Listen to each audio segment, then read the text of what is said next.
صلی اللہ علیہ وسلم نے ارشاد فرمایا، جس نے 40 دن تک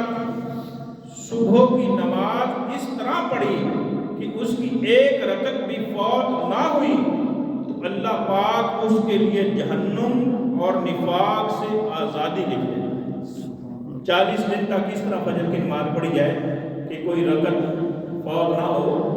تو ایسے شخص کے لیے اللہ پاک جہنم اور نفاق سے آزادی کا پروانہ دیتے ہیں۔ نبی پاک صلی اللہ علیہ وسلم نے ارشاد فرمایا، جو صبح کی نماز جماعت سے ادا کرے پھر وہیں بیٹھا رہے اور طلوع آفتاب تک اللہ پاک کے ذکر میں مشغول رہے تو اللہ پاک اس کے لیے سب سے اعلیٰ جنت الفردوس میں محل بنائے گا۔ بعض روایت میں یہ بھی ہے کہ 70 محل بنائے گا، ہر محل میں سونے اور چاندی کے 70 دروازے۔ حضور اکرم صلی اللہ علیہ وسلم کا فرمان عالی شان ہے، نماز کی مثال اس نیب کی ہے جو تم میں سے کسی کے دروازے کے سامنے سے جاری ہو اور وہ دن میں 5 مرتبہ اس میں غسل کرے یہاں تک کہ اس کے بدن پر کچھ میل باقی نہ رہے۔ اسی طرح نماز بھی گناہوں کو دھو ڈالتی ہے۔ 5 وقت جب بندہ غسل کرے تو ظاہر بات ہے کہ جسم پر میل نہیں رہے گا، اسی طرح 5 وقت پابندی کے ساتھ بندہ نماز پڑھے تو گناہ بھی دھل جائیں گے، گناہوں کا میل بھی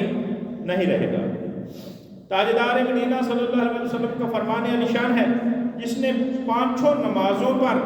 ان کے وضو، اوقات، رکوع اور سجود کے ساتھ اس بات کا اعتراف کرتے ہوئے ہمیشگی اختیار کی کہ یہ اللہ پاک کا حق ہے تو اللہ پاک اس کے جسم کو جہنم پر حرام فرما دے گا۔ نبی پاک علیہ السلام نے ارشاد فرمایا، جس نے نمازوں کی حفاظت کی تو وہ بروز قیامت اس کے لیے نجات، نور اور دلیل ہوگی، اور جس نے نمازوں کی حفاظت نہ کی تو قیامت کے دن یہ اس کے لیے نہ نجات ہوگی، نہ نور ہوگی، نہ دلیل ہوگی اور نہ ہی امان۔ حسن کے پیکر، نبیوں کے تاجور صلی اللہ علیہ وسلم نے فرمایا، تم میں سے جو شخص نماز میں سجدہ کرے تو وہ اپنے چہرے سے مٹی صاف نہ کرے، کیونکہ فرشتے اس کے لیے اس وقت تک دعائیں مغفرت کرتے رہتے ہیں جب تک سجدے کا اثر اس کے چہرے اور پیشانی پر رہتا ہے۔ اس وقت تک فرشتے اس کے لیے دعا کرتے رہتے ہیں، اللہ اس کو بخش دے، مغفرت کی دعا، اللہ اس کو بخش دے۔ حضرت انس بن مالک سے مروی ہے کہ نبی پاک علیہ السلام کی روح اقدس سینہ مبارکہ میں ہی تھی، یعنی آپ بوقت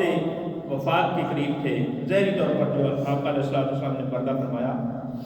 تو آپ فرما رہے تھے کہ میں تم کو نماز اور تمہارے غلاموں اور لونڈیوں کے بارے میں وصیت کرتا ہوں، برابر تاکید کرتے رہے یہاں تک کہ آپ کا سلسلہ کلام منقطع ہو گیا۔ سرکار مدینہ قرار قلب و سینہ صلی اللہ علیہ وسلم کا فرمان عبرت نشان ہے، جو شخص جان بوجھ کر ایک نماز چھوڑ دیتا ہے اس کا نام جہنم کے اس دروازے پر لکھ دیا جاتا ہے جس سے وہ داخل جہنم ہوگا، یعنی جس دروازے کو جہنم میں داخل کیا جائے گا جان بوجھ کر ایک نماز چھوڑ دینے کا یہ وبال ہے۔ حضرت سیدنا ابن عباس سے روایت ہے کہ نبی کریم رؤوف رحیم صلی اللہ علیہ وسلم کا فرمان ذیشان ہے، دعا یوں مانگا کرو کہ اے اللہ پاک ہم میں سے کسی کو بدبخت اور محروم نہ کرنا۔